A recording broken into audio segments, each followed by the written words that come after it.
오늘 우리에게 주신 하나님의 말씀은 마태복음 7장 7절부터 11절까지의 말씀인데요, 우리 다 함께 일어나셔서 우리에게 주신 하나님의 말씀으로 받으며 한 절씩 교독하겠습니다. 마태복음 7장 7절부터 11절까지 말씀입니다. 구하라 그리하면 너희에게 주실 것이요, 찾으라 그리하면 찾아낼 것이요, 문을 두드리라 그리하면 너희에게 열릴 것이니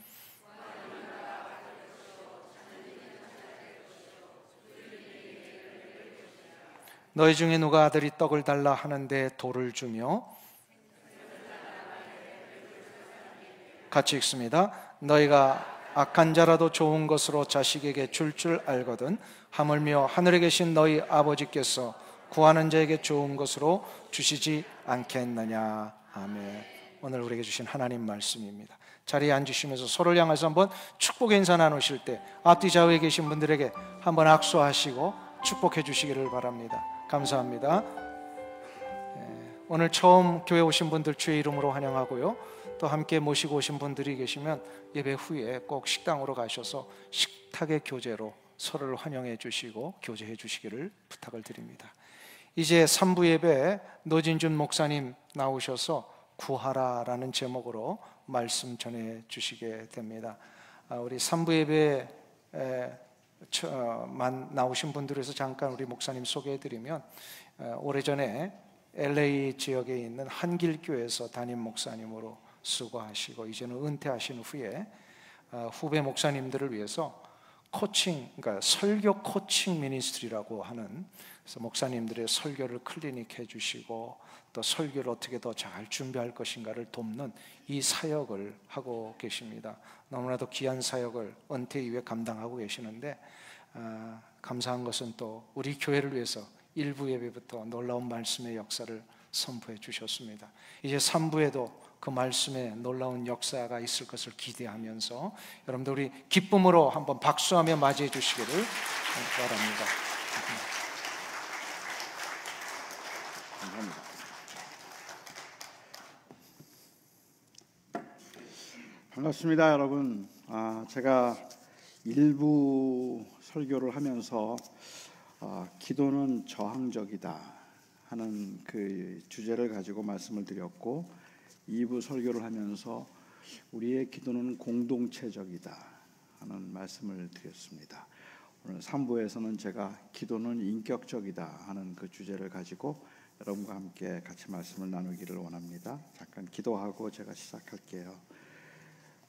우리의 좋으신 아버지 하나님, 저희는 오늘 이 예배가 인격적인 주님과의 인격적인 만남이 되기를 원합니다. 하나님, 우리가 이 예배를 하면서 그냥 창고지기 마음씨 좋은 어떤 분에게 도움을 요청하는 것이 아니라 우리의 아버지가 되신 하나님 앞에 인격적으로 구하며, 그리고 또한 그 하나님을 저희의 온 인격을 다해서 예배하기를 원합니다.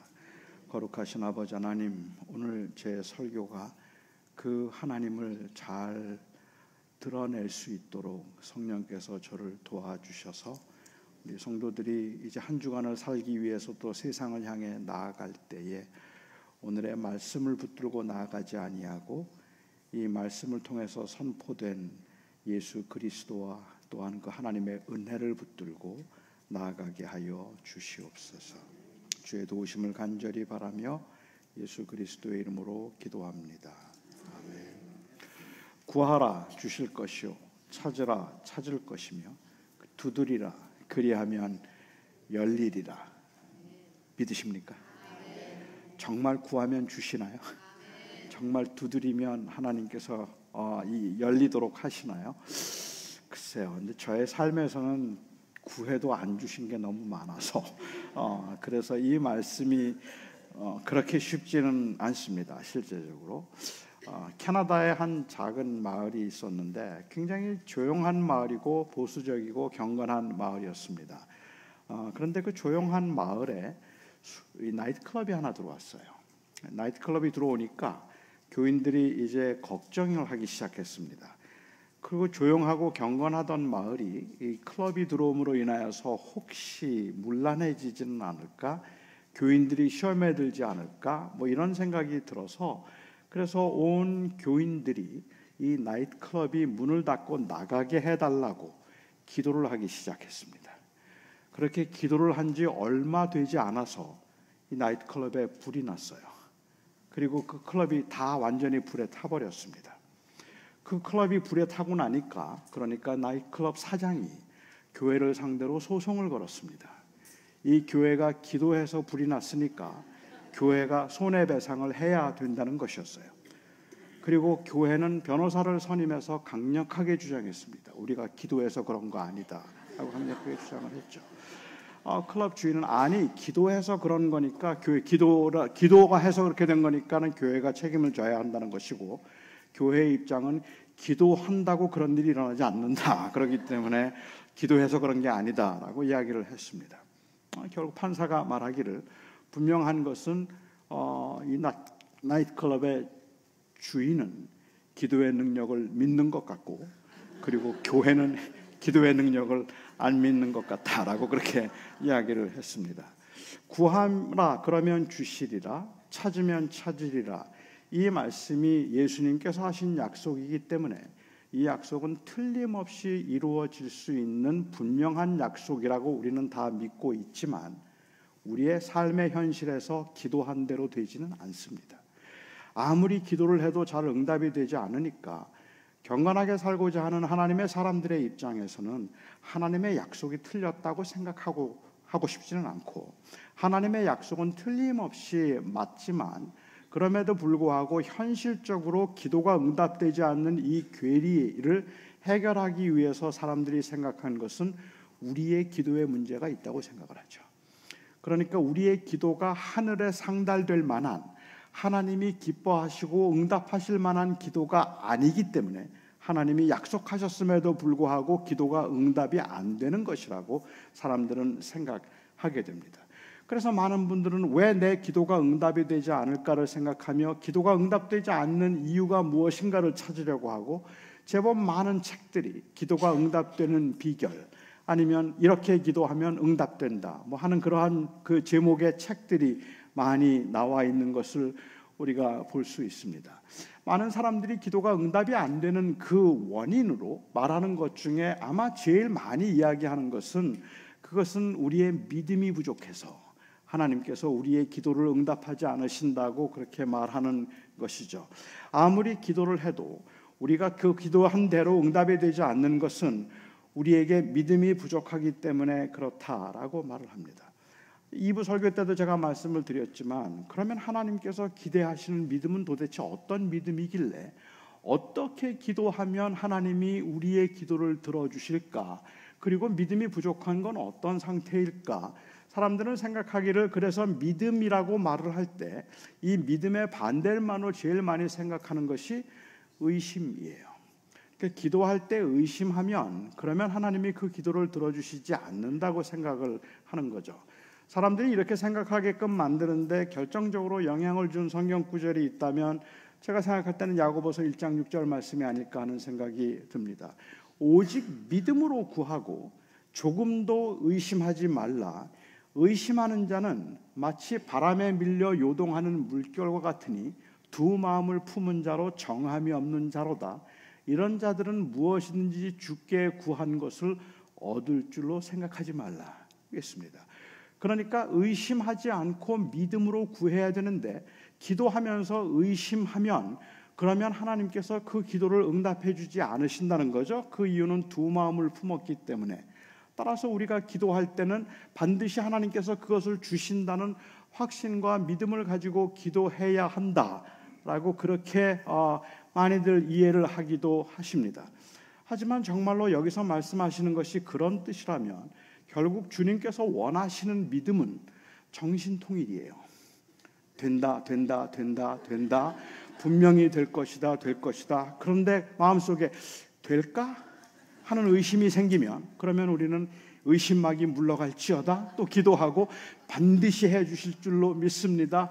해 주실 줄로 믿습니다. 해 주셔서 감사합니다 하는 그러한 그 정신 통일이 그 믿음을 의미하는 것이라고 생각할 수 있을 것 같아요. 왜냐하면 우리는 기도하면서 하나님의 뜻을 찾아 구하자고 말하면 우리는 기도할 때마다 그게 정말로 주님이 원하실까를 생각 안 할 수 없거든요. 내가 구하는 것이 혹시 욕심은 아닐까? 내가 기도하는 것이 이렇게 기도함으로 다른 사람들에게 피해가 되는 것은 아닐까? 그런 고민들이 있지 않겠습니까? 오렌지 카운티 한인교회가 부흥하게 해주소서라고 기도를 하면서도 한편으로는 마음속에 부흥하게 해달라는 그 기도가 많은 사람들이, 새로운 영혼들이 구원을 받는 역사가 일어나면 좋겠는데, 그런데 그게 아니라 그 기도의 은연중에라도 그 기도 속에 하나님, 우리 교회가 부흥해서 이웃 교회들이 망하고 그 교회들이 다 우리 교회에 와서 부흥하게 해주소서라는 그러한 의미가 내포되면 안 되잖아요. 그런데 은연중에 우리의 사업이 잘 되라는 기도는 내 이웃 가게는 망하게 해달라는 그러한 의미도 포함될 수 있을 만큼 때로는 우리의 기도가 너무 이기적이라는 생각이 들 때 우리는 고민해야 되는 거거든요. 그런 기도를 해도 될까 하는 생각들. 그렇다면 이런 것들을 다 의심이라고 부를 수 있을까?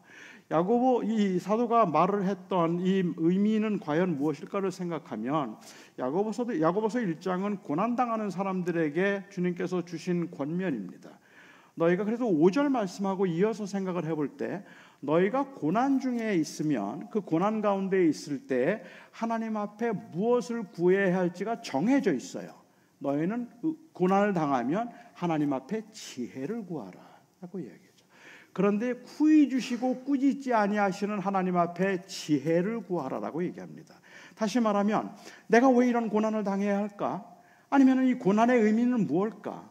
이런 고난 가운데 나는 어떻게 살기를 하나님께서는 기뻐하실까?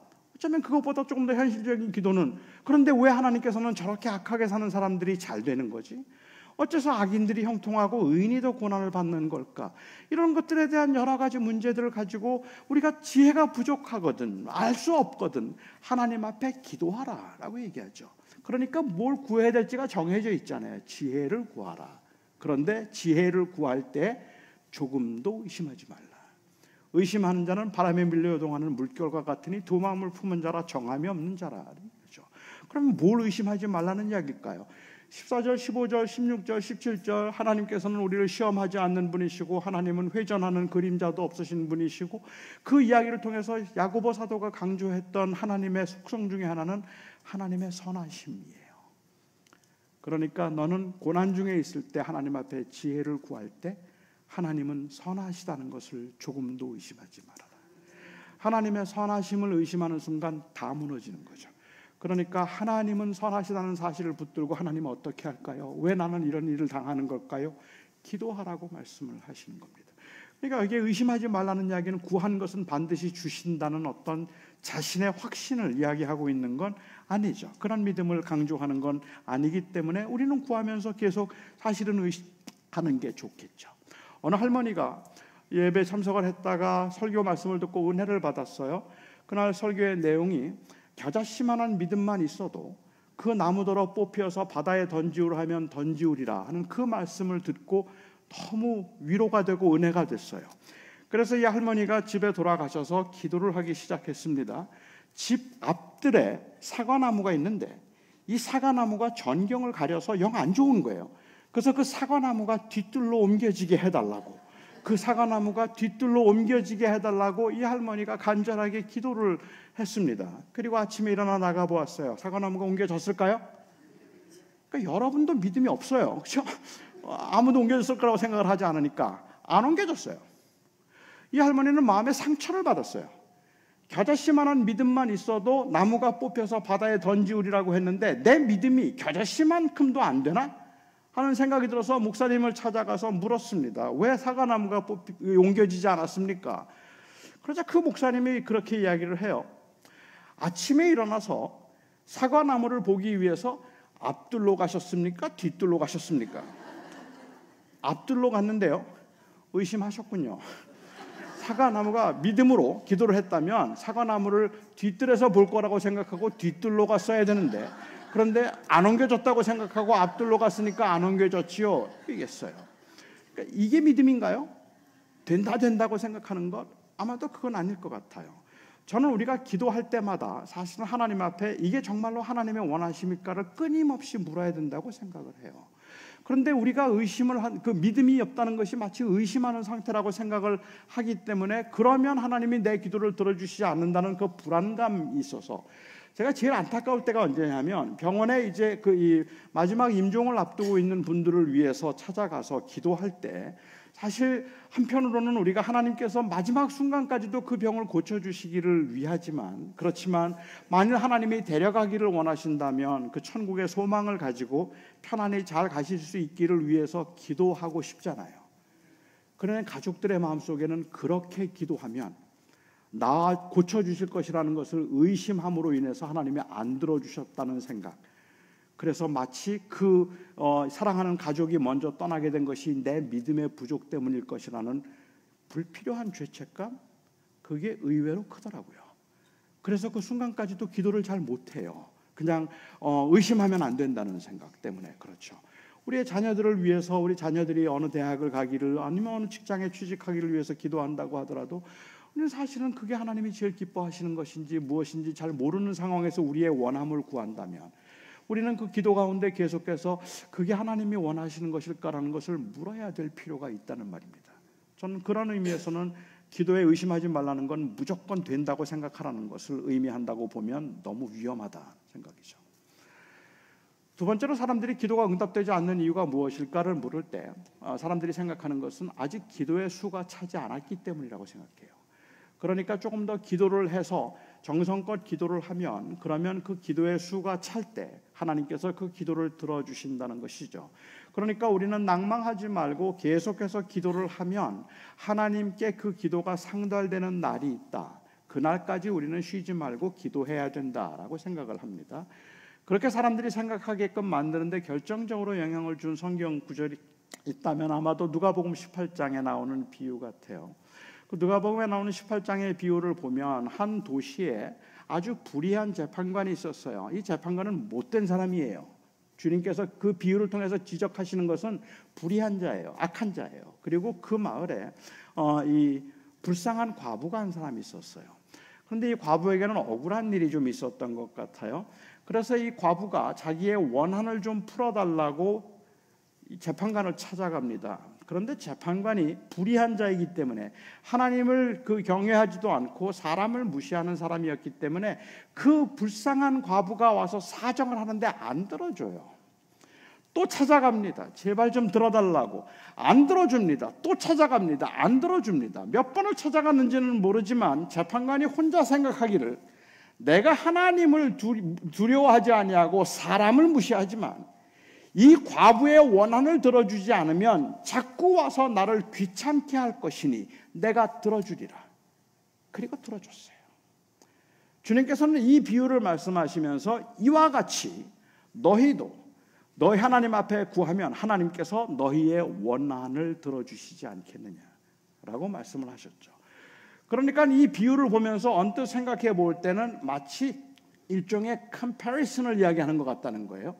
여기에 불의한 재판관이 있었지 못된 인간이야. 그렇지만 자꾸 가서 이야기를 했더니 아이 귀찮아 들어줘 하고 들어줬잖아. 이것처럼 우리도 하나님 앞에 자꾸 기도하면 그러면 하나님께서 우리의 기도를 들어주신다 라고 말하면 그러면 사실은 하나님은 불의한 재판관보다 더 불의해져요. 우리는 3년도 넘게 기도했는걸. 우리는 5년도 기도를 했는데 하나님께서 안 들어주시잖아요. 그런데 왜 언제까지 주님께서는 기도하기를 원하실까?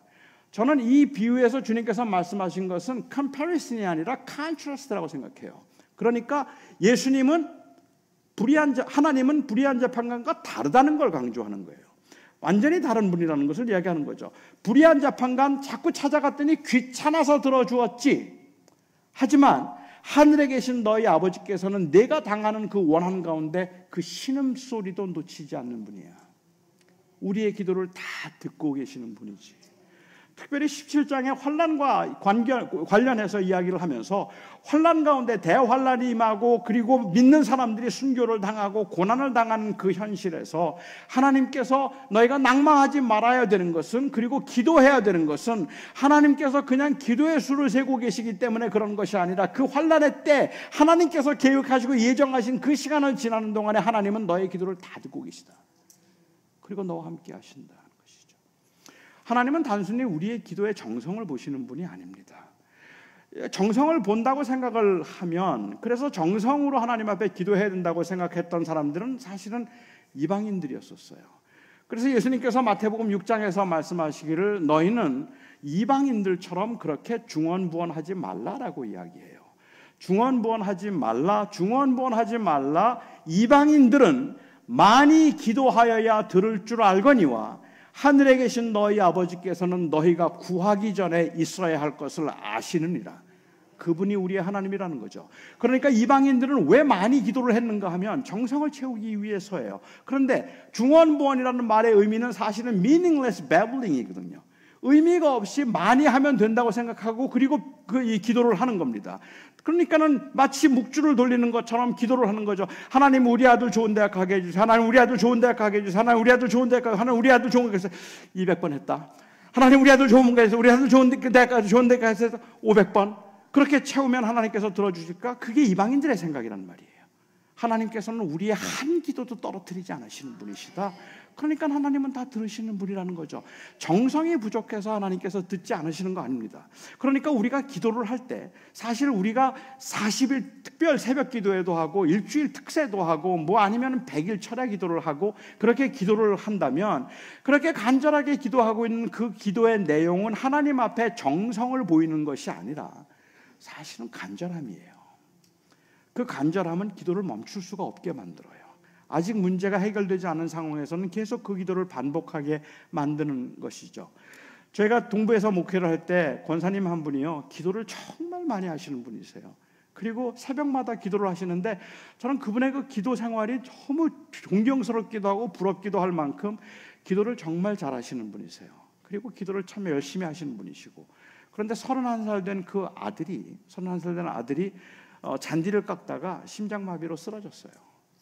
그리고 시간이 늦는 바람에 코마에 들어갔어요. 제가 권사님하고 같이 그 병원에 이제 가서 기도를 하는데, 이 코마 상태에서 뇌사 판정을 내리기까지 한 1시간 동안 여러 가지 검사를 하더라고요. 그렇게 검사를 하면서 이제 기계를 떼었다가 또 하면 붙였다가 하면서 자가 호흡을 하는지 아니면은 그 기능들을 제대로 하고 있는지 이제 그걸 이제 검사를 하는데, 이 기도를 잘하시는 권사님이요, 그 1시간 동안에 제가 기억하기에는 아마 들어가며 나가며 딱 2마디밖에 못 하셨어요. 하나님 잘못했어요. 뭘 잘못했는지는 몰라도 하나님 잘못했어요. 하나님 살려주세요. 하나님 잘못했어요. 하나님 살려주세요. 하나님 우리 아들 살려주세요. 하나님 살려주세요. 수백 번은 더 하실 것 같아요. 수백 번은 더요. 그런데 그 기도는 중언부언이 아니에요.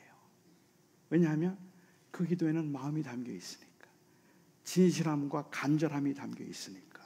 우리의 기도도 똑같은 기도를 매일 반복해요. 그렇지만 그 기도가 우리는 하나님 앞에 숫자 세는 기도가 아니에요. 정성이 아니라 지금 너무 간절해서 하나님 앞에 또 기도하고 또 기도하고 또 기도하고, 저는 그런 기도죠. 그러니까는 우리가 기도하는 그 정성을 드리는 기도라는 것은 하나님 앞에 수를 채우겠다는 의미가 아니라 하나님 앞에 내 간절한 마음을 여전히 계속해서 지속적으로 표현한다는 의미일 뿐일 겁니다. 기도를 하나님께서는 정성 모고 응답하시는 분이 아니죠. 우리의 필요에 따라서 응답하시는 분이지. 어떤 분들은 생각하기를 우리의 기도가 응답되지 않는 이유는 우리가 정욕으로 쓰려고 잘못 구하기 때문이다 라고 이야기를 합니다. 야고보서 3장 4장에 있는 말씀을 통해서 우리가 잘못 기도하기 때문에, 정욕으로 기도하기 때문에 하나님께서 들어주시지 않는다라고 그렇게 이야기를 해요. 근데 그 경우에도 정욕이라는 것을 사람들은 생각할 때 세상적인 건 다 정욕이라고 생각하는 거예요. 그리고 종교적인 것들만 거룩하고 영적인 것이라고 생각을 하는 경향이 있어요. 그렇게 생각을 하다 보니까 내가 사업이 잘 되게 해달라는 기도는 왠지 정욕적인 기도 같고, 내 아들이 좋은 대학에 취직하게 해달라는 기도도 정욕적인 기도인 것 같아요. 그래도 하나님 앞에 정욕적인 기도가 되지 않으려면 선교를 위해서 기도하거나 교회를 위해서 기도해야 될 것 같은 생각이 들기 때문에 하나님 앞에 내 기도가 정욕적으로 보이지 않으려고 애를 써요. 그러다 보니까 기도를 하면서, 하나님 이번에 우리 아들 취직시켜 주시면 제가 단기 선교 갈게요. 단기 선교 가면 그러면 이 좋은 취직하는 것이 정욕적인 것이 아닌 것처럼. 근데 저는 오히려 여러분들에게, 아니요, 우리는 우리의 일상에 필요한 것들을 다 구해야 된다고 생각해요. 무엇이든지 구할 수 있다고 생각하는데, 야고보 사도가 말하고 있는 여기에 정욕이라는 것은, 그 당시에 교회가 분쟁이 생겼어요. 그래서 교회가 이제 갈라져서 서로 이제 싸우고 있는데, 특별히 이 싸움에 화근이 되고 문제가 되었던 이것은 당시 그 교회의 선생들이었어요. 이 선생들의 독재가, 독선적인 태도가 교회를 좀 어렵게 만들었던 것 같아요. 그런 상황에서 교회가 굉장히 힘들어졌을 때 야고보 사도가 그 교회에 말하기를, 너희가 얻지 못하면 구하지 아니하며 구하여도 얻지 못하는 것은 정욕으로 쓰려고 잘못 구하는 것이다 라고 얘기했습니다. 교회가 문제가 생기면 기도해야지, 왜 기도하지 않느냐, 그러니까는 기도해야 된다고 얘기를 하고, 그런데 기도해도 안 되는 이유가 있다면 내 기도가 정욕적인 기도이기 때문에 그렇다. 그러면 어떤 기도가 정욕적인 기도일까? 3장에 보면, 야고보서 3장에 보면, 위로부터 난 지혜는, 이것은 온유하고 온순하고 관용이 있는가 하면, 이 마귀에게서 오는 지혜는 오히려 정욕적이고 분쟁적이다라고 그렇게 이야기를 하고 있는 거죠. 이 말을 좀 바꿔서 설명을 하자면, 결국은 어려움이 생겼을 때 우리가 기도를 하면서 계속 우리의 기도는 항상 남 탓이라는 거예요. 그게 정욕적인 기도가 되는 거죠. 나는 문제가 없어요. 우리의 기도가 대부분 그래요. 우리의 기도가 대부분 그런 기도라서, 하나님 우리 남편 좀 회개하게 해주시고, 우리 아들 좀 변하게 해주시고, 그리고 우리 교회가 좀 달라지게 해주시고, 우리 목사님 변하게 해주시고, 우리 장로님들 좀 변하게 해주시고, 다 변하게 해달라고 하는데 저는 괜찮아요 해요. 그러면 야고보서도 그게 정욕적이라고 말하는 거죠. 그게 너무 자기중심적이라고 그렇게 이야기를 하는 것 같아요. 제가 한국에 어떤 큰 이단 교회가 있는데, 그 이단 교회에서 이제 빠져나오려고 하는 갱신 측에 있는 사람들이 있어서 그곳에 제가 집회를 한번 간 적이 있었습니다. 제가 그곳에 집회를 갔는데 굉장히 큰 이 종파니까 교인이 한 10만 명 되는 것 같아요. 그런데 서울에 42개의 지성전이 있다고들 그러는데, 그 42개의 지성전에서 교회마다 싸움이에요. 그러니까 그 건물 때문에 싸우는 건지 모르겠는데요. 제가 한 곳에 가서 제가 예배를 하기 위해서 들어가는데, 제가 예배를 하러 들어가는 동안에 그 밖에 있는 반대파 교인들이 모여서 찬송을 부르고 있더라고요. 마귀들과 싸울지라 죄악 벗은 형제요. 갑자기 들어가면서 제가 마귀가 되어버렸어요. 이제 거기서. 그리고 또 그 안에 있는 분들은 저게 밖에 있는 사람들이 마귀라고 생각하고 또 기도를 하고 저자들을 회개시켜달라고 기도하고 있는데, 제가 보기에는 이게 정욕이라는 거예요. 야고보 사도가 말하고 있는, 문제가 생기면 그 문제 가운데 하나님 앞에 기도하고, 그 기도를 통하여서 내가 잘못한 것이 무엇일까 하는 것을 살펴볼 수 있어야 되는데, 이 선생들이 독선적인 자세를 가지고 계속 저 사람들이 틀렸다고만 이야기를 하고 있기 때문에 그게 문제라고 말하는 것뿐이지, 우리가 기도할 때 우리의 필요를 위해서 기도하고 우리의 연약함을 위해서 기도하는 것들 자체가 정욕은 아닙니다. 저는 마음 놓고 기도하라고 말씀을 드리고 싶어요. 꼭 하나님 앞에 딜하지 않아도 됩니다. 선교 간다고 그렇게 미리 말하지 않고, 우리 아들 바칠 테니까 그러니까 달라고 안 해도 우리의 필요를 위해서 기도하는 건 문제가 안 된다고 생각해요. 어떤 분들은 생각하기를 기도가 응답되지 않는 이유는 하나님의 뜻대로 구하지 않기 때문이라는 거죠. 100% 맞는 말이에요. 근데 우리의 문제는 뭐냐면, 기도하면서 하나님의 뜻을 모르겠다는 거예요. 그래서 우리가 기도하는 건데, 사실 기도할 때 잘 이해가 안 되는 부분들이 그런 거거든요. 1시간 동안 기도를 해요. 하나님 우리 가정을 지켜주시고, 우리 아들을 지켜주시고, 하나님께서 우리 교회를 붙들어 주시고, 우리 나라를 주님께서 지켜주시옵시고, 1시간 동안 눈물로 기도를 하고 난 다음에, 주님, 결론이, 그러나 내 뜻대로 마옵시고 아버지의 뜻대로 하옵소서. 그러면 이제 저는 좀 의문이 생기는 거죠. 뭐하러 1시간을 기도를 했지? 그냥 뜻대로 하세요라면 1분도 안 걸릴 기도를 왜 그렇게 했을까? 그런데 하나님의 뜻대로 하시옵소서라고 그렇게 기도한 것이 그 마음에 내가 이렇게 원함이 있지만 내 원함이 아니라 하나님의 원하심이 이루어지기를 원합니다 라는 그러한 의미라면 그거는 충분히 저는 인격적인 기도라고 생각을 하는 거죠. 그런데 종종 이게 일종의 뜻대로 하시옵소서라는 기도가 일종의 암호처럼 되는 경우가 있어요. 하나님, 우리의 아들이 이번에 좋은 이 직장에 취직하게 해 주시옵소서. 그래서 좋은 데 갈 수 있게 해 주시옵소서. 그러나 내 뜻대로 마옵시고 아버지의 뜻대로 하옵소서. 아버지의 뜻대로 떨어졌어요. 그래서 못 가게 됐어요. 그러면 이게 아버지의 뜻이구나라고 생각을 해야 되는데, 그런데 우리의 마음속에 섭섭함이 생겨요. 그리고는 종종 그런 마음이 드는 거예요. 아니, 내가 뜻대로 하시옵소서라고까지 기도했는데도 안 들어주시다니 하나님 너무한데? 그러니까 결국은 뜻대로 하시옵소서라는 기도는 진짜로 그 하나님의 뜻에 순종하겠다는 의미가 아니라 사실은 내가 기도가 응답될 수 있도록 하나님 앞에 잘 보이겠다는 뜻인 것처럼 그렇게 보여지는 경우들도 있다는 말이죠. 아니, 저는 그런 의미라서라면 그 기도는 합당하지 않다는 생각이 들어요. 그냥 하나님 앞에 하나님의 원하심을 따라가기를 원합니다라는 그 간절함으로 우리는 기도를 해야 되는 거죠. 자, 이 기도를 우리가 하면서 사실은 왜 기도가 응답이 안 될까? 믿음이 부족해서, 정성이 부족해서, 정욕으로 쓰려고 잘못 구해서 하나님의 뜻대로 구하지 않기 때문에 우리의 기도가 응답되지 않는다고 이야기를 하는데, 제가 제시하고 싶은 도전이 있다면 왜 우리의 기도가 응답이 안 됐다고 생각하느냐는 거예요. 하나님은 우리의 기도를 다 들으셨는데, 그런데 우리의 원함대로 되어지지 않았다고 해서 기도가 응답이 안 됐다고 생각하는 게 문제가 아닐까? 하나님은 우리의 기도를 다 듣고 계시고 하나님의 선하신 가운데 그 기도를 통해서 역사하고 계시는데, 그런데 왜 우리는 우리의 기도가 응답이 안 된다고 생각을 하는 거지?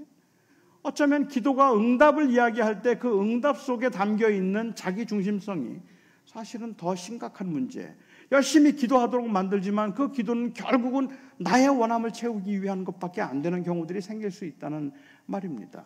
주님께서 우리에게 기도하라고 말씀을 하실 때 기도는 결국은 아버지를 경험하도록 하기 위한 것, 그것이 기도의 목적이고 우리의 필요를 채우기 위한 것이 기도의 목적은 아니었다.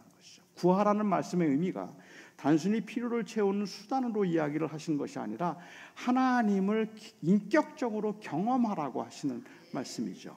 그래서 그 다음에 주님께서 비유로 하시는 말씀이, 너희가 자식이 떡을 달라 하면 떡을 달라 하면 돌을 줄 아비가 있겠으며, 자식이 생선을 달라고 하는데 뱀을 줄 아비가 있겠느냐? 너희가 악한 아비라도 자식에게 좋은 것을 줄 알거든 하물며 하늘에 계신 너희 아버지께서 너희에게 좋은 것을 주시지 않겠느냐 말씀하셨어요. 옛날 팔레스틴 지방에서는 이 돌과 떡이 좀 비슷하게 생겼다 그래요. 그러니까 보통은 다 금방 분별이 되지만 어린 아이들의 경우는 이게 다 둘 다 딱딱하고 둥글고 그리고 더 거무틱틱해서 이게 어떤 경우에는 돌인지 떡인지 아주 어린 아이들은 잘 모를 수도 있었다 그래요. 이제 그런 경우 아닐 수도 있겠지만 주님께서 말씀하실 때 떡과 돌을 말씀하신다면 아마 그런 문맥을 한번 생각해 본다면, 이 자식이 배가 고파서 아버지에게 떡을 달라고 한 것이 떡이면 아버지가 떡을 줄까요? 돌을 줄까요? 떡을 주겠죠. 당연히 떡을 주죠. 돌을 줄 아비가 있겠습니까? 없죠. 없어요. 그런데 만일 자식이 몰라서 돌을 달라고 하면 어떻습니까? 돌을 달라고 하면 좋은 아버지가 돌을 줄까요? 떡을 줄까요? 당연히 떡을 줍니다. 돌을 줄 아비가 있을까요? 있어요. 있어요. 저 같은 아버지예요. 저는 자식이 돌을 달라고 하면 돌을 줬어요. 그 이유는 사실 저희 딸은 제가 학교에 있을 때 이제 딸을 낳았는데, 제가 낳은 건 아니고 제 아내가 낳았는데, 딸을 낳았는데 학교에 있다 보니까 제 딸하고는 제가 추억이 너무 많아요. 자기 전에 기도도 해주고 책도 읽어주고 같이 산책도 하고 아이하고 같이 보낸 시간이 정말 많았어요. 좋은 추억들이 있죠. 근데 우리 큰아들의 경우는 큰아들 낳았을 때 제가 교회를 개척하고 1년 반 만에 아이를 낳았어요. 그러니까는 개척교회를 하면서 이 아이는 제가 너무 바빴기 때문에 그 아이하고는 시간을 보낸 기억이 없어요. 제가 들어가면 그 아이는 자고 있었고, 나올 때는 그 아이가 잘 때 나왔고, 새벽에 나오면 잘 때 나왔다가 그리고 잘 때 들어가고, 이 아이를 위해서 제가 기도해 준 기억도 없고 목욕을 시켜준 기억도 없고 그 아이에게 책을 읽어준 기억도 없어요. 저는 그냥 바빴어요. 굉장히 바쁘게 목회를 하면서 제 마음속에는 항상 그 아들에 대한 미안함이 있어요. 죄책감이 있는 거죠, 일종의. 그래서 그 아이에게 저는 절대로 좋은 아버지가 아니에요. 좋은 아버지가 아님에도 불구하고 저는 좋은 아버지라는 말을 좀 듣고 싶어요. 그래서 어쩌다가 제 아들을 데리고 그로서리 쇼핑을 가면, 그럼 같이 쇼핑을 하다가 저희 아들이 말하죠. 아빠, 아이스크림 사줘요. 이게 저에게는 세상에 좋은 말이에요. 아이스크림? 그럼 내가 사줘야지. 그리고는 아이스크림 파는 섹션으로 갑니다. 제 아들에게 말해요. 네가 원하는 거 뭐든지 골라. 내가 다 사준다. 그러면 제 아들이 이것저것 골라요. 제가 다 사줍니다. 나오면서 그러죠. 아빠, 빵. 그럼 빵 사줘야지. 그리고는 또 빵 파는 데 가서 빵을 또 원하는 대로 베이커리 가서 사요. 그렇게 나오면서 제 아들이 하는 말, 제가 늘 듣고 싶었던 말. 아빠가 최고야. 엄마는 안 사줘. 그래, 내가 이걸 듣고 싶은 거야. 엄마보다 아빠가 좋아. 엄마는 안 사주는데 아빠는 사줘. 그리고 제가 집에 들어가면 제 아내가 그야말로 난리가 납니다. 이거 다 먹고 애가 죽어도 좋으냐부터 시작을 해서 아이가 사달라는 대로 그걸 다 사주는 아버지가 도대체 있냐, 무슨 부모가 그러냐고 막 야단을 쳐요. 제 아내에게는 내가 좋은 엄마라고 하는 레퓨테이션보다 그 아들이 건강해야 된다는 웰빙이 더 우선이에요. 그리고 저에게는 아이의 웰빙보다 내가 좋은 아빠라는 레퓨테이션이 더 중요해요. 그렇기 때문에 저는 그냥 사줘요. 그리고 제 아내는 안 사줘요. 그거는 아이에게 안 좋다고 생각하면 안 줘요. 하나님이 만일 하나님은 좋으신 하나님이라고 하는, 우리가 구하는 거 다 주시는 분이야 라는 그 레퓨테이션을 하나님께서 원하셨다면 우리가 구하는 거, 돌을 구해도 돌 주실걸요? 문제 없어요. 그냥 구하는 대로 주시죠. 하지만 하나님께서 정말 우리들을 사랑하셔서 하나님이 원하시는 것은 하나님의 다 주신다는 레퓨테이션이 아니라 하나님의 사실은 우리들의 웰빙이기 때문에, 그렇기 때문에 때로는 하나님은 왜 우리의 기도를 응답하지 않느냐고 우리가 원망하고 불평한다고 할지라도 하나님은 절대로 우리에게 안 좋은 건 안 주실 분이라는 거죠. 사실 우리가 마음 놓고 기도할 수 있는 이유는 하나님이 우리에게 좋은 것을 주신다는 믿음이 있기 때문에 마음대로 구하는 거예요. 만약에 하나님께서 구하는 것을 주신다면 우리 무서워서 기도 못할걸요? 왜냐하면 우리가 구하는 게 돌인지 떡인지 몰라요. 우리는 그렇게 구하는 것들이 내게 결국은 무엇을 가져다 줄지 모르는 상황에서 우리가 하나님 앞에 원하는 대로 구할 수 있는 이유는 하나님은 나에게 좋은 것을 주신다는 믿음이 있기 때문에 그런 거죠. 그러니까 하나님께서는 우리가 떡을 구하면 떡을 주시지만 돌을 구하면 떡을 주세요. 돌을 구해도 떡을 주시죠. 그러면 안 구하면 어떨까요? 안 구해도 주실까요? 좋은 아버지시라면 안 구해도 주셔야죠. 아들이 자존심이 좀 세서 배가 고픈데도 안 달라는 말을 안 해요. 마치 우리들처럼. 그러면 하나님께서 그 좋은 것을 붙드시고 한 번만 달라 그래 봐 줄게. 달라 그래 줄게. 끝까지 안 해요. 결국은 그러다가 굶어 죽어요. 아이 자식 달라 그랬으면 줄 텐데 그 고집이 세가지고 죽었네. 이런 하나님이라면 우리는 좋은 하나님이라고 부르지 않겠죠. 하나님께서는 우리에게 구하지 않아도 주시는 분이시잖아요. 사실 우리의 생활 가운데 우리가 기도 생활하면서 우리는 하나님이 왜 내 기도를 응답하지 않으실까, 왜 내가 구하는 것을 주시지 않을까를 가지고 우리는 힘들어하지만 실제로 우리의 생활 가운데 우리를 더 놀랍게 만드는 것들은 무엇인가 하면 구하는 것을 안 주셨다는 것이 우리를 놀랍게 하는 것이 아니라 안 구하는 것을 많이 주셨다는 게 우리를 놀랍게 해요. 우리는 몰라서 기도 안 했어요. 교만해서 기도 안 했어요. 그런데도 불구하고 돌아보면 하나님은 우리에게 필요한 것들을 주셨는지 우리가 누리고 있는 그 좋은 것들이 전부가 다 기도의 응답이 아니에요.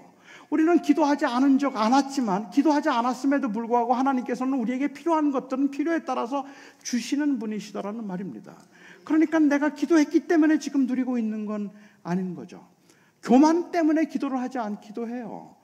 저는 청년 때, 제가 청년 때는 배우자를 위해서 기도하라는 말을 정말 많이 들었어요. 배우자를 위해서 기도하라고. 그런 게 중요하니까 배우자를 위해서 기도하라고.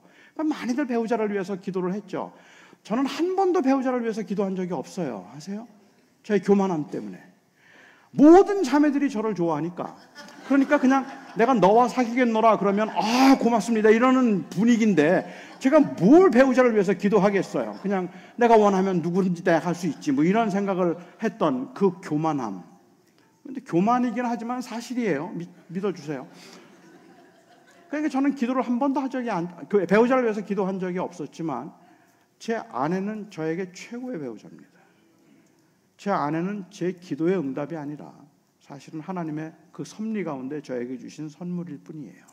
그래서 저는 감사하죠. 여기 계신 분들 다 마찬가지일 거라고 저는 생각합니다. 미처 구하지 못한 것들을 하나님께서 주신 적이 더 많죠. 그렇죠?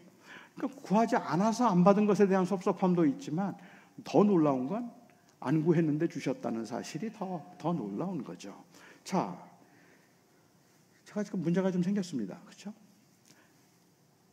떡을 구하면 떡을 주시고 돌을 구하면 떡을 주시고 안 구해도 떡을 주신다. 그러면 왜 기도해요? 기도는 뭐하러 하죠? 저는 여기에 문제가 있다고 생각했어요. 기도는 우리의 필요를 채우는 수단이 아니라 우리를 돌보시는 하나님을 경험하도록 하기 위한 수단이에요. 그러니까 하나님께서는 이거 구하면 주시고 안 구하면 안 주시는 그런 공식을 만드시는 것이 아니라 내가 네 아버지야. 내가 너를 지킨다. 그리고 내가 너와 함께 하니까 항상 너는 내 앞에 나를 구하라 라고 말씀하고 계시는 하나님은 관계를 원하셨다는 것이죠. 그러니까 기도를 통해서 하나님은 관계를 원하시는데 우리는 기도를 통해서 아버지 되시는 하나님에 대한 관계보다는 오히려 내가 부족하다고 느껴지는 것들을 채움받는 수단으로만 생각을 하니까 이 기도가 답답하다는 그런 그 생각을 하게 되고 아무리 기도해도 안 된다는 생각을 더 많이 하는 거죠. 요즘 제가 이 교회들을 다니면서 느끼는 거지만 옛날처럼 기도 안 해요. 특히 젊은 사람들은 기도를 안 해요. 젊은 사람들이 기도를 하지 않는 그 이유 중에 하나가 무엇일까 생각해 보면 특히 이제 2세들이나 아니면은 뭐 한국에 있는 젊은이들도 마찬가지이긴 할 텐데 기도를 하지 않는 이유가 있다면 무엇인가 하면 기도 안 해도 잘 살아요. 그러니까 기도의 필요를 별로 못 느껴요. 그 다음에 두 번째로는 기도해도 안 된다고 생각해요. 아무리 기도해도 잘 안 된다. 그런 생각들 때문에 그런 그 낙심과 절망 때문에 때로는 나는 기도 안 해도 괜찮아. 기도를 단지 필요를 채우기 위한 수단으로 생각하면 충분히 능력이 있어요. 그러니까 기도를 잘 못하는 거죠. 하지만 기도가 만일 하나님을 경험하는 관계라고 생각하면 이건 부자든 가난한 자든 아니면은 내 삶 속에서 우리가 누구든 간에 하나님 앞에 기도를 할 수밖에 없는 것이잖아요. 제가 신학교에 있을 때 저희 신학교 교수님 중에 닥터 그린웨이라고 하는 분이 계셨습니다. 이 그린웨이라고 하는 분이 멕시코 선교사로 12년 동안 사역을 하셨어요. 그런데 멕시코 선교사로 사역을 하셨던 이 선교사님이 이제 저희에게 한번 멕시코에서 있었던 일을 저희들에게 말씀을 나눠주셨는데 멕시코에서 선교를 할 때였는데 한 번은 밖에서 누가 문을 두들기더래요. 그 나가보았습니다. 나가보았더니 한 10살쯤 되어 보이는 멕시코 여자아이가 두려움에 가득 찬 얼굴을 하고 그리고는 아주 꾀재재한 모습을 하고 그 문 앞에 서 있는 거예요. 너무 불쌍해 보이기도 하고 그리고 너무 안 됐어요. 그래서 일단은 그 아이를 집으로 들어오라고 했어요. 들어오라고 하고 그 아이에게 이제 자초지종을 물었더니 그 아이가 조심스럽게 말하기를 자기 엄마는 자기가 3살 때 죽었고 그리고 아버지는 알코올 중독자인데 이 알코올 중독자였던 아버지가 4개월 전에 술이 취해서 자기를 샷건으로 쏘려고 했다는 거예요. 자기를 술이 취해서 죽이려고 해서 무서워서 도망 나왔다. 그렇게 집을 도망 나와서 4개월 동안 이 마을 저 마을을 다니면서 굶기를 밥 먹듯 하고 쓰레기통을 뒤져서 허기진 배를 채우기도 하고 구걸을 하기도 하고 그렇게 힘들게 정말로 버겁게 그 마을까지 흘러 들어온 거예요. 지난 4년 동안을 그렇게 4개월 동안을 그렇게 살았어요. 그리고는 그 마을에서 그 집이 선교사의 집인 것을 알고는 혹시 저녁 한 끼라도 좀 얻어먹을 수 있을까 하는 생각이 들어서 용기를 내어서 문을 두들긴 거죠. 하지만 그린웨이의 입장에서는 이 아이에게 그냥 저녁 한 끼 주고 다시 내보낼 수가 없었어요. 그 상황에서. 그래서 일단은 그 집에 살도록 하고, 그 그린웨이에게 딸이 넷이 있었는데 그 딸들과 아내와 함께 의논을 했습니다. 그리고 그 가족들이 내렸던 결정은 우리가 이 아이를 입양하자는 것이었어요. 합법적인 절차를 거쳐서 이 아이가 원한다면 그 아이를 입양하자라고 결정을 하고, 그 아이의 얘가 좋게 여겨서 입양 절차를 다 거쳐서 아이를 입양했습니다. 그 아이를 입양하면서 이 그린웨이가 그 여자아이에게 말했다 그래요. 이제부터 너는 내 딸이야. 내가 원하는 게 있다면 무엇이든지 나한테 말해. 뭐든지 나한테 말해. 여기에 있는 건 내가 다 가져도 괜찮아. 이건 여기 이제 내 집이고 나는 내 아버지다. 그러니까 뭐든지 나한테 말해. 이 아이가 그러겠다고 고맙다고 했습니다. 그런데 이 아이는 한 번도 그린웨이에게 무엇을 달라고 말하지 않았습니다. 자기가 필요한 것들을 구한 적이 없었어요. 여러분은 이 아이의 심정을 이해하실 수 있겠습니까? 왜 구하지 않았는지, 왜 그렇게 필요한 것들을 말하지 않았는지 이해가 되시나요? 어쩌면 이 아이의 경우에 있어서는 사랑을 몰랐는지도 몰라요. 자칫 잘못 구했다가 괜히 미움이라도 받으면 어떡하지? 뭐 그런 생각을 했을지도 모르겠고, 구하는 것이 자기의 권리가 아니라고 생각했을지도 모르겠어요. 저는 이 아이가 왜 아버지에게 구하지 않았는지 조금은 이해할 수 있을 것 같아요. 저희가 아이가 셋이 있는데 우리 막내 아들이 명우입니다. 근데 우리 막내 아들이 지금 25살 됐어요. 이 아이는 1살이 조금 넘었을 때 저희가 한국에서 입양한 아들입니다. 1살이 좀 넘었을 때 한국에서 이 아이를 입양을 했는데, 저는 하나님께서 우리가 그 아이를 입양하자고 할 때 순한 아이를 주셨다고 생각을 했어요. 잘 울질 않았으니까. 아이가 참 순하다고 생각을 했지만 2살, 3살이 되면서 이 아이는 순한 게 아니라 눈치를 보고 있는지도 모르겠다는 생각을 좀 하기 시작해요. 이게 본능인지는 모르겠지만 자기 표현을 못하는 거예요.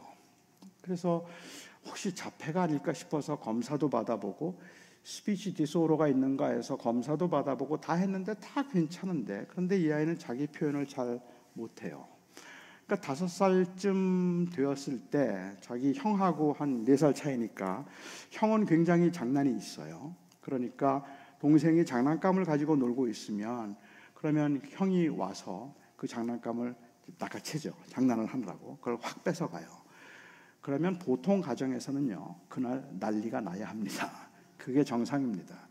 울고 불고 저에게 찾아와서 아빠 형 좀 야단쳐줘. 형이 내 거 뺏어갔어. 그리고 그렇게 말해야 되잖아요. 그런데 우리 막내 아들은 형이 장난감을 뺏어가면 형을 쳐다봐요.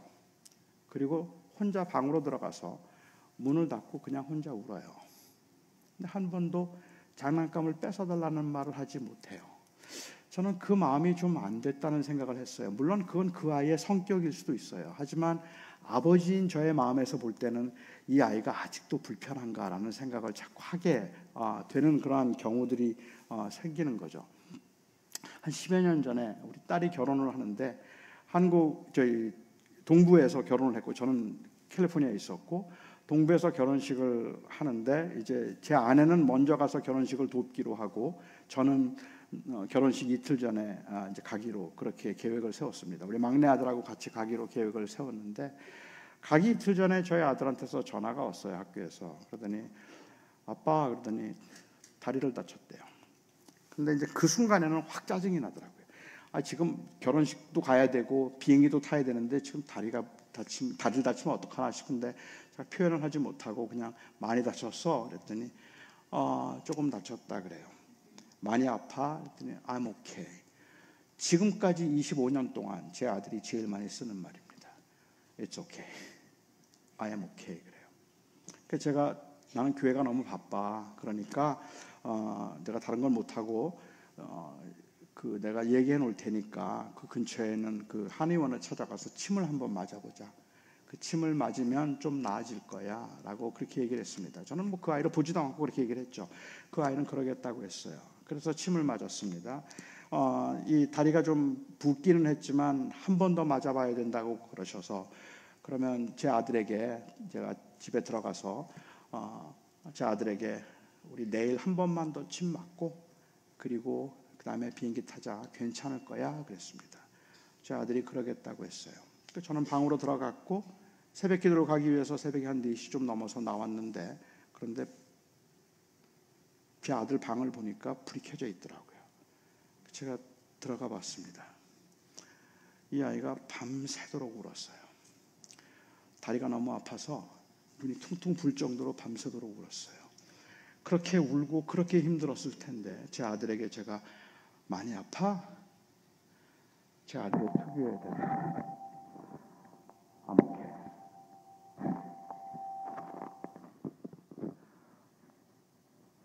It's okay, 암흑해. 괜찮다 그래요.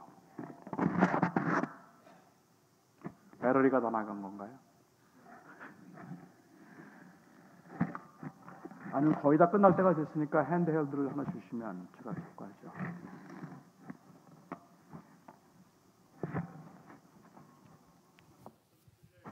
들리시죠?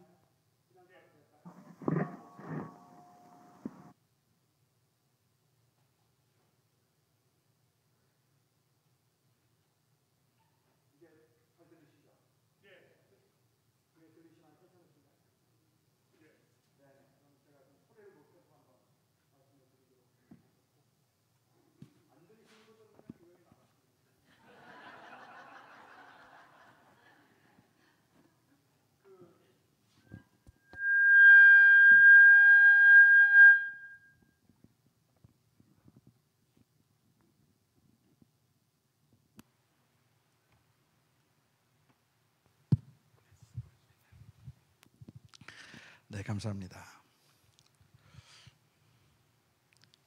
제 아들의 그 특유의 대답, 늘 하는 말이에요. 그냥 I'm okay.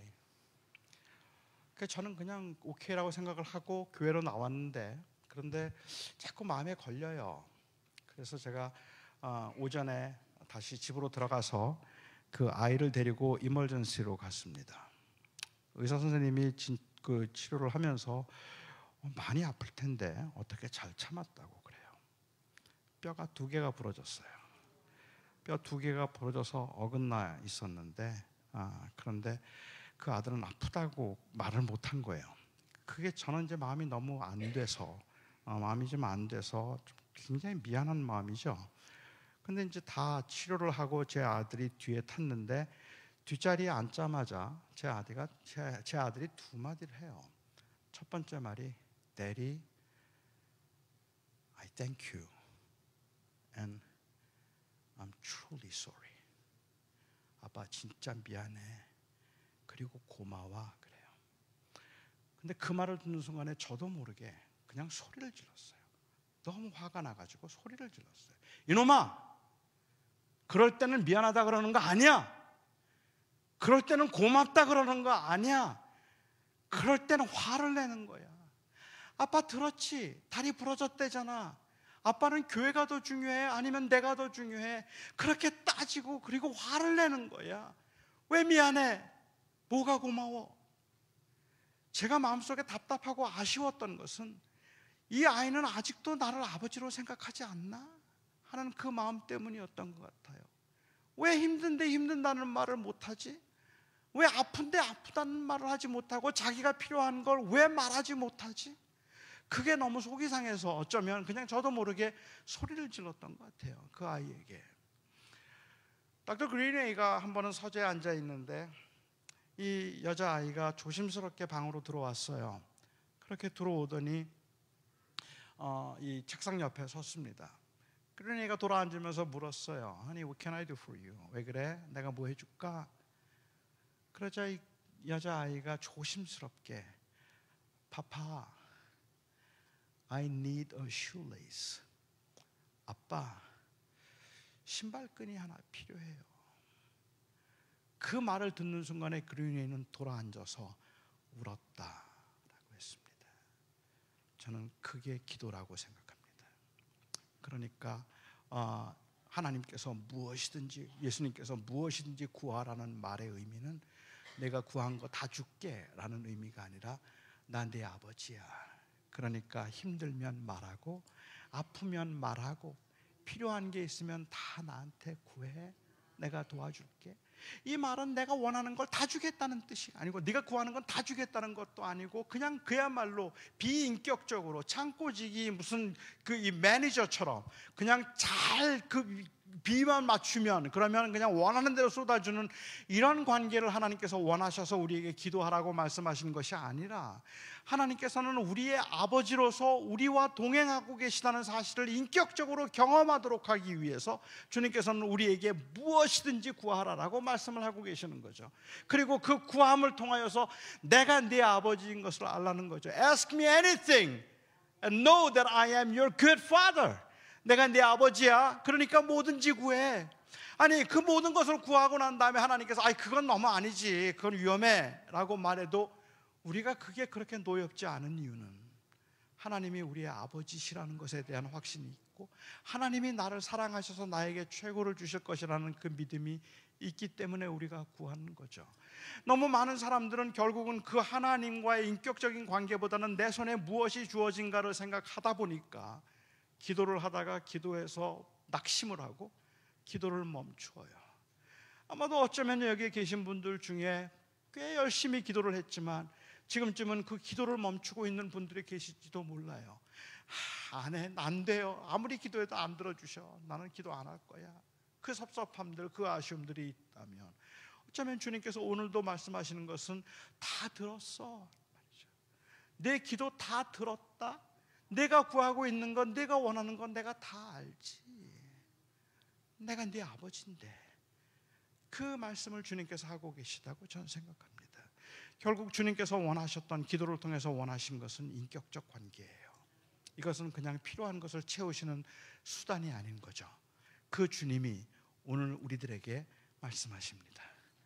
기도해. 무엇이든지 구하라 말씀하십니다. 우리가 어떻게 기도를 안 할 수가 있어요? 어떻게 우리가 기도가 안 된다고, 응답 안 된다고 기도를 멈출 수가 있어요? 사랑하는 성도 여러분, 우리 다시 기도합시다. 하나님이 원하시는 것이 우리예요. 그냥 우리와 교제예요. 그러니까 우리 안 된다고 멈추지 말고, 하나님이 내 기도 안 들으셨다고 말하지 말고, 우리가 하나님 앞에 다시 기도가 회복되는 그러한 우리들의 삶이 되었으면 좋겠습니다. 기도하죠. 좋으신 나의 아버지 하나님, 우리 인생이, 우리가 살기는 좀 버거워서 하나님께서 우리에게 필요한 것들을 채워주시고, 우리가 좀 누군가가 조금만 도와주면 인생을 그래도 편하게 살 수 있겠다는 그 생각 때문에 하나님 앞에 우리는 많이 기도하지만, 우리가 이미 기도하기 전부터 우리에게 무엇이 있어야 할 것을 아시고 눈동자같이 우리를 살피시는 주님, 우리의 지난 날들을 돌아보면, 현재 나를 보면 부족함들이 보이지만 지난 날을 돌아보면 아무것도 응답하지 않으신 것 같았는데, 그런데 우리에게 필요한 것을 주셨고 하나님은 항상 거기에 계셨습니다. 하나님은 언제나 우리의 아버지셨고 우리를 눈동자같이 살피시며 우리를 보셨던 분이십니다. 그 주님께서 우리들에게 무엇이든지 기도하라고 말씀하시니, 하나님, 우리는 기도 중에 우리의 원함이 이루어지지 않아서 낙심하기보다 오히려 우리는 그 기도를 통하여서 하나님을 경험하고 인격적으로 하나님을 만나는 그 기도를 진심으로 하고 싶습니다. 하나님, 우리 안에 있는 분노, 우리 안에 있는 원망, 우리 안에 있는 답답함, 억울함들, 또 우리가 부족하다 여겨지는 모든 것들을 가지고 주님 앞에 무엇이든지 구하며 그 구함을 통하여서 역시 하나님은 내 아버지시라는 그 경험을 우리 사랑하는 성도들이 기도 중에 할 수 있도록 도와주시옵소서. 예수님의 이름으로 기도합니다.